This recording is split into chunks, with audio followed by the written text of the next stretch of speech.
Welcome back. I've got Bob Beer. And how you doing, Bob? I'm doing great. How about yourself, Michael?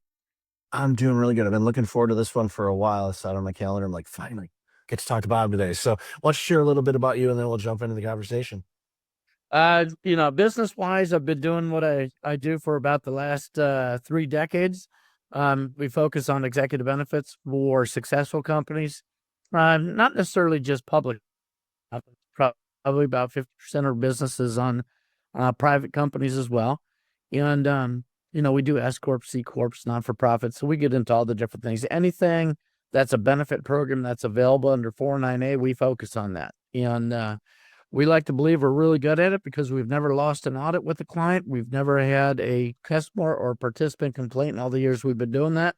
And we've managed over the years billions of dollars in the space. So, we really work hard to try and give the customer experience, total rewards experience, and make it as grand as it can be. Other than that, I live in Northern California, travel the world. I've got business overseas.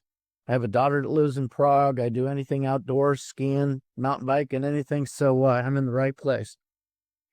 You're definitely in the right place for that kind of weather and being able to do that. And I can sense, and obviously, in the research that I did and the information that I have, you treat each customer as they're the only customer you have, and that's why you've had the success that you continue to have. And that's if there anybody takes anything away from this conversation today, focus on that. Somehow make that relationship with your client or customer an experience for them, not just a transaction. If you make it an experience and they understand, they feel that they've been heard and they understand, okay, we're going to put together this benefits package, for example, and we're going to have these little nuances and features to it that is specific to that company for them to bring on the right talent for them to do what they do. It just goes gangbusters for a company, and you've seen it over the last few years. It's been going on longer than that, but I've seen a lot of organizations that have struggled with retention and keeping key people in the organization. It's not just the workloads and things like that, but it's also obviously the compensation, the benefits, and also how just how the organization operates. So I'm sure you can smell those companies a mile away when you go in and you go, okay, how can we help change the tide on that a little bit so they can actually start keeping some people? So I'd love to hear your thoughts on that. We look at not only retaining the good people, but we also look at attracting the top talent. So a lot of companies, big and small, they come into it, and unfortunately, in the executive benefits space, most of the product that you get, most of the service you get, are from insurance companies, wholesalers representing those companies through a broker. And in many cases, and we do about 70% of our plans that come in each year are audits that we have to fix messes because one, a client didn't understand how the benefits work because the insurance people talk insurance lingo, and companies are looking to talk benefit lingo. They don't understand insurance products, all the internal movements and all that kind of stuff. And so what we've done is we've built out over the last couple of decades proprietary technology that really simplifies the process. And generally speaking, for a small company, when they come and do an audit, now we'll find $2 to $3 million worth of revenue for the shareholders immediately. And that's simply because the company, worked with a carrier directly. You might have had a broker. Not all brokers are bad, of course. There's some excellent brokers that we work with. However, most of them that are in this space, they might come over from the 401k, and the clients just assume that maybe they know what they're talking about, but they really don't. And they get them into bad situations. So we simplify the process. We also go deep with our programs and our technologies because we don't want a client to miss out on any revenues. We teach clients things that they're not paying for, but they're part of tax code or the Department of Labor regs or risk regs, and things like how to get money out of 401ks without having to pay the taxes at the time of distribution. That's huge. Most people didn't realize that all 401ks are eligible to do this in America. And on top of that, we're looking at how to recruit the top people. A lot of times smaller companies believe they can't have the same benefit offerings that larger companies have, and that's simply not true. In fact, Most smaller companies will stay away from these types of benefits because they believe that the plans are going to hurt their cash flow. When in fact, when you do a plan properly, cash flow related should be significantly better immediately. The other thing that you're looking at doing is how to build a plan to offset taxes or minimize taxes for every participant that's in a plan. And then lastly, when a plan is built properly, because of the tax laws around them, a plan should build as profit center for the company immediately. And that's a huge undertaking. A mid-sized plan, I mentioned smaller plans, we generally find, $2 to $3 million immediately for the shareholders just by making some minor corrections. For mid-sized plans, it's usually around $5 to $7 million, and for large plans, the values are staggering. So we look for that. We then make sure that we educate every single participant. You said something very key. We treat every participant as an individual client. And that's 100% true. When they come into our doors in our systems, they have a concierge person assigned to them right away, and a service person from the admin side as well as from the overall plan side, where we do quarterly evaluations on the plan with the clients, and we go through it, make sure their investments are doing well, make sure that the results for the participants are at the top of the game. And so there's a lot of facets that we look at. We have a 9-step service program. We do everything from plan design, from education, from accounting, reporting, all the different things, all the way up through full administration. So we're a full turnkey shop, but then we get all the participants on the phone with us or on Zoom calls, however they want to work with it. And we take them through concierge calls, and most folks that get on there are amazed immediately on how significantly those calls have changed their lives, financially speaking, because they're getting the most out of their money, they're understanding more, and that's what we want. There's no cost to any of our companies. That's a free service that we provide. But it's also why our participation rate is about 95% versus the industry average is around 40%. So the more people understand these things, the more equipped they are to get the most out of it. So when they walk out and they retire and they hang up the cleats for the last time, there's no guessing. And they can share this information with their financial planners, with their tax attorneys, with their CPAs, with their spouses. They can bring those people on the call. We're absolutely fine with all of that. In fact, we encourage that. Um, so we just want to make sure everybody gets the most out of the plans that they can get. We want to make sure the company that is sponsoring these plans and taking the painstaking steps of setting up a plan for their top people, that is the best plan out there. It's the most competitive plan in their space. And again, it doesn't matter if you're public, private, huge, small. It's just if you want to put together something for one person or for 1,000 people, it doesn't matter to us. We're going to make sure that you're in the best programs, best product. And then lastly, we have a program that constantly compares the products that they're in based on the demographics of the company, based on the economics that we see from the company's tax rates, participant rates. Well, we can compare any type of insurance or investment product that exists out there side by side. So as products change, as census changes in the companies, we're always going to make sure that the company itself has the best products out there, not just an okay product, but the best product. And not all corporate funding is the same. It's very different. And so our tools will enable the companies to pick the best product out there. We always tell our customers and people that have worked with us for 20 years know this.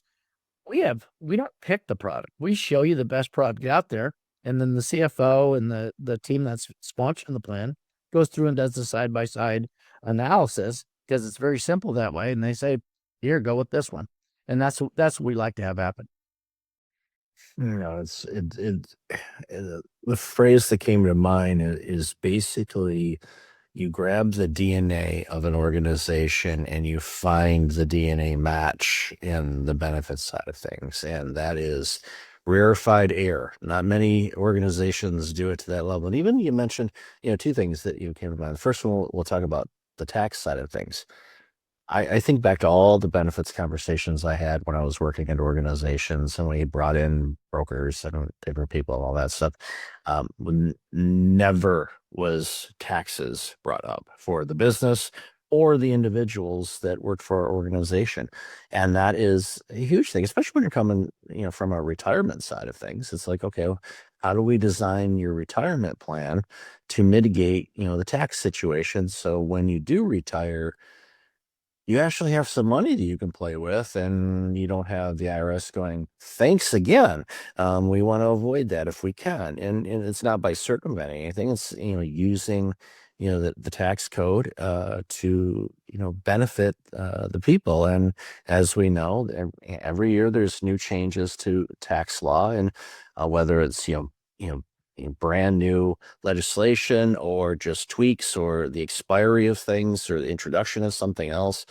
It's a something again that, a lot of the benefits people out there, they're they're not even talking about that. They're talking Right. about the insurance side of things, but they're not talking about, oh, here's, if we set it up this way, especially when you're dealing with, high income earners, the C-suite and above, that are making, that's a humongous deal. We're talking significant currency units, as I like to call them, for people. So that's really important. And the second thing too, that the demographics, organizations, again, going back to the DNA comment, an organization in 2025 may have had this demographic, but we just acquired a new business. Okay, now we're bringing in all these new people. We're going to bring them in under, and give them the, the benefits and things like that.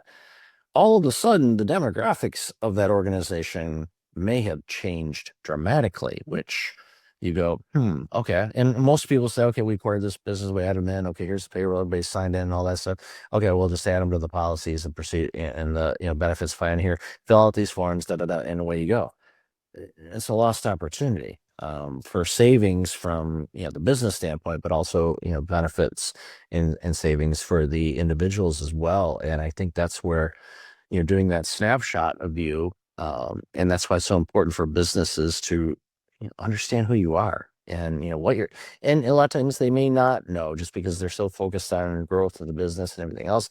They don't necessarily pay attention to the, the census side of things, which, we have 10 people in this department and 15 in this one and 125 over in manufacturing. And they've got the numbers, but each of those numbers represent someone that's individual, and that makeup of that individual, as far as their age, usage, all the things about, can be a big factor in anything that you design, which again, it's spend the time on this. I know that a lot of people go, renewal time or insurance, or I'll just get this done. And they half-ass it. And it's like, don't do that, because when I worked in nonprofit for a long time, and everybody was like, well, how do we raise more money? How do we raise more money? And, my original career was in accounting. So I'm like, there's money in the expense lines. Let's go look there first and find some savings without shortcutting ourselves, or,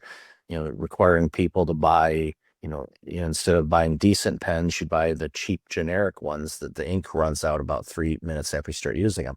So yeah, I heard that comment from people. It's like, all right, well, let's find a happy medium on that. But again, there's ways to do it. And if you spend, it's investing, invest in some time into getting a properly designed plan. You've spent the time to design and properly plan whatever you sell as a company. You should do the same thing as far as how you build your internal component of your company. It's going to pay big dividends in the short term and long term. Oh, 100%. A lot of people that we work with, they don't realize if they're not selling the tax rules, and they're not selling what the true assets are from a P&L standpoint, from an income standpoint, they're actually shortchanging companies significantly, and in the tune of millions and tens of millions of dollars. Give you a perfect example. A lot of times companies will go into a net operating loss because they'll buy another company, and so they'll benchmark this for maybe 3 or 5 years where they're carrying this NOL. And for some reason, a lot of people then give them the advice that, okay, well, make sure you're putting the money in the 401k for the participants. And we take it back and we say, let's look at an NOL. First off, if you're in an NOL and you're pumping, I don't know, $1 million, $2 million for other part or all the participants in a 401k or qualified plan, and let's say the biggest chunk of money's for top hat people, highly compensated folks, you're actually losing the current deduction now in those dollars because you're in a 0% tax bracket. And because you put it in a specified trust for the 401k, you're not sharing in the growth of those dollars when you come out of the NOL and, call it 3 years, 5 years. Now, let's say you did that in a non-qualified plan or any type of 409A plan, and you put away $1 million a year for 5 years. The money's probably grown to $7.5 million. It's still an asset of the company. The company's strong. The reason they were NOL, not because they were weak, but because they bought a competitor. And now they come out and they start distributing the dollars, and they're back positive in the fifth year at the 35% tax bracket. Well, if you got $7.5 million at 35%, you're talking about $2.8 million of cash that magically showed up as an asset to the shareholders because you manage that money right. And we see this mistake too made with the ESOPs. People believe that when the company goes ESOP, it's going to stay ESOP. Well, a lot of times, participants will buy the company out of the ESOP program back from the bank, and you'll get new shareholders. And when you build up a 409A bank account, now you can buy the company back. You can utilize some of those carry forward deductions on the distributions of that succession, whether it's, with your kids or bootstrap sale, whatever it is. And you just manufacture new money by managing the asset correctly, because the asset is both the investment that's set aside, whatever that value is, and along with whatever the carry forward tax credit is. And so, we educate folks on that all the time. And that in many cases, clients are absolutely shocked because they were never carrying for those tax deductions. Nobody told them about that.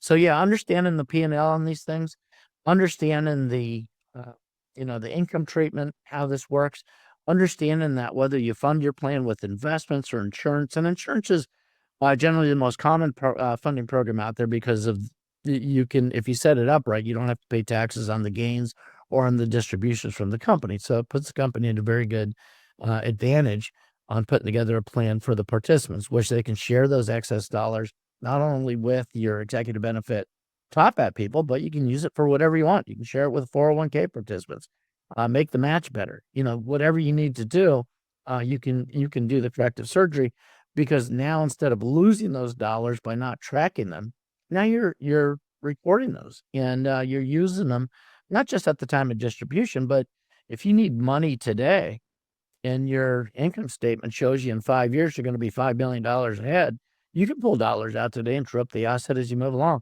So it gives a lot more control, a lot more functionality, puts money in the participants' plan pockets, it puts money in the ownership pockets, and that's what you want when a plan is operating. And then, we're talking about money. We're talking about benefits. We're talking about things that should be fun. And I'm always shocked that people say, well, I've been with this broker or this company for 5 years. I've never understood this thing. I don't know what the heck is going on. This is the way it should be. This is money. So that's why we take the time to educate people. And then we share in the philosophy of charitable giving. Like you talked about, not-for-profits looking for ways to manage and control money. And, they have different tax rules, excise tax rules that exist if they're paying people too much. Sometimes looks funny on the paper, so they want to stay away from the 990 accounts. So there's some things that we can do with that to make sure that they're okay. But when you set it up, whether it's for not-for-profit, for-profit, large, small, public, private, doesn't matter. It's just making sure that the customer understands how to get there. And I was fortunate in 2022 to win a humanitarian award by giving and sharing dollars with charitable organizations. And I sit on some of their boards, and so I see firsthand the value of really understanding what happens with these programs, the values that come through, everything involved, and that's really what the game is all about. Is making sure everybody has a good time, because it's money. It's not, we're not talking about digging ditches. We're just talking about how to get the most out of your money, how to get the money working for you, because when you retire, you're going to need millions of dollars, and you're not going to be working when you're 75 years old in most cases. You're going to retire at some point in time, so your retirement money's probably going to last 25, 30 years. Yeah, it's important. And one of the things that jumps out to me too is, as you're explaining that, I'm thinking, how many billions of dollars are being lost because businesses aren't keeping on top of this. And what would that do for them? What would that do for the economy? What would that do for, and in organizations, and we know the last 6 years now, and it's alarming. And it's coming up on 6 years since 2020, which is kind of a pillar moment for a lot of things. Um, that there's been nonstop fun and adventure for businesses, whether it's the pandemic, supply chain, war, tariffs. There's all kinds of different things that have happened. Uh, but for businesses, it's to know that, hey, like the example you gave a moment ago, it's like, okay, we know in a few years there's 5 million to play with. Can we leverage that now to help us now so we are stronger suited then, and then also be able to navigate what we're the short term challenge that we're facing right now? These are discussions that need to happen. And unfortunately, as you know, and I know, most organizations don't have them. And that's why you see so many organizations go under. And, stat I share all the time is 52% of the Fortune 500 companies from the year 2000 no longer exist. And that's mind boggling for people. Like, these are the biggest companies on the planet, and half of them are gone. Like, what happened? Well, there's a few things you can point to, but a lot of it was they didn't manage things well, and I'm sure that the majority of them, the benefits side of things and how they handle things were not addressed the best way that they could have, which could have either a helped them survive it, unless they had a product or service that just was no longer needed, which is usually the case. But again, you spend the time in understanding how the money of your business is operating, making sure you're getting the most out of it, because it's a critical asset to have. It helps you do a lot of things. And if you're just treating it like, and unfortunately, I know a lot of businesses, they treat the insurance line item and the benefits line item the same way that they would do office supplies. Please don't do that. It's completely, that's, don't, there's more to it than that. And believe me, your company's going to thrive if you get it right. Yeah, well, I mean, I always use the comparative conversation around teams like the Yankees. Each year they've got good teams they put on the field because they spend the money, and then they lock in the players and they do bonus programs and all this. The most successful companies do the same thing. They lock in the people, but they do it in a way that's much cheaper than companies that are missing the mark. Just like you're saying, they know what they're after. They understand how the plans work. They understand how the tax laws work, and they're carrying billion-dollar benefit programs, not by mistake. It's because they work out. The largest companies in the world use these types of programs, and in America, if you follow our tax treaty, they use things like deferred comp. It's that, and RSUs are the largest uh, executive benefit programs out there, and both of them are 409A regs. Both of them fall under the same rules, and so when you get right down to it, if the biggest, most powerful, most successful companies are utilizing these tools, maybe I should too. Maybe I shouldn't be afraid to ask some questions, to peel back the layers of the onion, so to speak, and get the information. Because most people, again, they avoid this conversation, especially private companies will avoid it in many cases because they look at it and they go, this is too expensive. We can show you data for the last 50 years. It's more expensive to pay your executives out than it is to build deferral plans. And with deferral plans or any type of 409A reg program, you're locking these people in so that they're not just promising you stuff when they come to you looking for a job. They're going to have to prove it out for 3 years, which is the average vesting period on these programs for company dollars going in. They're going to have to prove it out. So they're going to have skin in the game. You're going to have skin in the game. If you prove it out, you're going to be very handsomely rewarded. And the company's protected. The company grows. It keeps people around, keeps their corporate secrets alive. The cost of losing executives, especially senior executives, is just mind numbing. You lose a CEO and their stats out there in the HR societies that it's anywhere from 6 to 9 times replacement cost of what they're paying them. So if you're paying them $1 million, it's going to cost you $6 million at the low end to replace these people, where you could have just locked them in, kept them in their seats, and that way you're not losing anything. You're not worried about them stealing clients or other executives.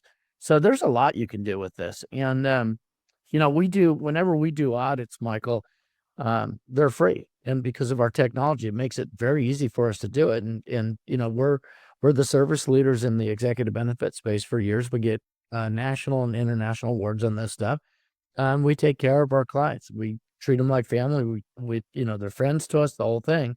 But people are surprised that it's a free service that we do. It generally takes a couple days for us to get the results, so a client can see everything that's going to be the result of making some changes. These changes can be very minor, but all of a sudden the client's in a great program versus maybe a program that's misfunded, not put together properly, not provided enough for the executives, not competitive. And at the end of the day, it doesn't cost the company uh, any different dollars from a cash flow standpoint. In fact, it reduces cash flow because now you're using tax code to soften that blow, but also you're making a profit for the shareholders of the company. And again, that can be shared with the participants. And so I've never seen a bad reason to do an audit, especially since it's free, since they can bring anybody on their team on those calls. But they gotta put down the fear and say, there are differences out there. So if they have a plan right now that's not getting good results, that doesn't have participation of 95% or more, is not producing a profit, they need to take a look at it. There's something wrong that could be fixed immediately. That's good example. And the deferred comp thing. It's not only the Los Angeles Dodgers that understand deferred comp, your team does too. And you're in Northern California, so and I'm down in San Diego, so we have the shared enemy, you know. But anyway, Bob, Well, I've loved this. I can't say that, Michael. I lived in Southern California for a dozen years, and my daughter was a Dodger girl because we used to work with the Dodgers when I was down there. I love the Dodgers too. I wasn't disappointed. My wife's a Giants fan, so I hear about it all the time. But yeah, when the Giants are winning, or the Dodgers are winning, or the Yankees, I just like baseball, I guess. Yeah. It's pitchers and catchers report in about 7 weeks, so we'll get there. So Bob, I've loved this conversation. Where can people find out more about you and all this amazing work you're doing? They can go to benefitrfp.com. They can log in. They've got a library. They can contact us that way. If you're a CEO or a HR director and you want to reach me directly, my phone's busy. Like I said, I travel the world quite a bit, but I will get back to anybody within 24 hours. And they can call me directly at 916-838-0866. And either which way, we'll get you set up, put you in our system, get you an audit if you need, and you'll see some very different results as you're going through this. Awesome. I'll definitely have that in the show notes. So Bob, thank you for being you and all this amazing work. Really appreciate your time today. Thank you, Michael. Always a pleasure.